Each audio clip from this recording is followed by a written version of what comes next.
कहते हैं समुद्र के बीचों बीच एक ऐसा टापू है जो रात में खुद ब खुद चमकने लगता है।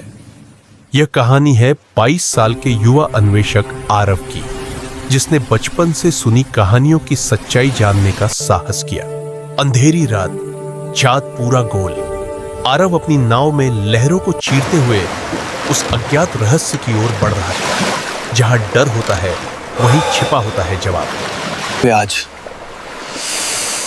आज सच सामने आएगा। मैं डरने वाला नहीं हूं। जैसे ही आरव की नाव किनारे लगी, चारों ओर सन्नाटा छा गया। केवल समुद्र की लहरें, टापू की रेत हल्की हल्की नीली चमक रही थी, जैसे किसी ने उसके नीचे चांदनी कैद कर रखी हो। टापू के केंद्र में उसे एक पुराना पत्थर मिला, जिस पर प्राचीन लिपि खुदी थी। उसने कांपते हाथों से पत्थर को छुआ और उसी क्षण नीले प्रकाश की लहरें चारों ओर फैल गई। हवा में एक मधुर गूंजता हुआ स्वर सुनाई दी। सदियों से जो यहाँ सोया है वो अब जागने वाला है। जमीन हिलने लगी, रेत हटी और नीचे से एक चमकता हुआ घड़ा दिखाई दिया, जिस पर प्राचीन श्लोक खुदे थे। उस घड़े से उठी प्रकाश की किरणें सीधे आसमान तक चली गई।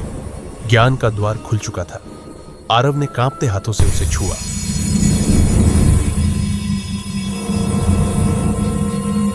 आरव अब किसी और लोक में था। वह जगह स्वर्णिम और नीले उजाले से भरी थी। वहां दिव्य आकृतियां मंडरा रही थी। ये चंद्रिका टापू नहीं, ये ज्ञान का द्वार है।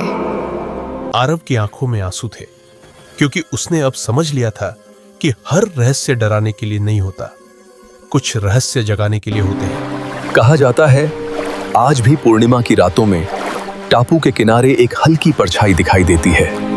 अगर ये रहस्यमयी कहानी आपको पसंद आई हो तो लाइक करें, शेयर करें और सब्सक्राइब करना न भूलें ऐसी ही दिव्य कथाओं के लिए।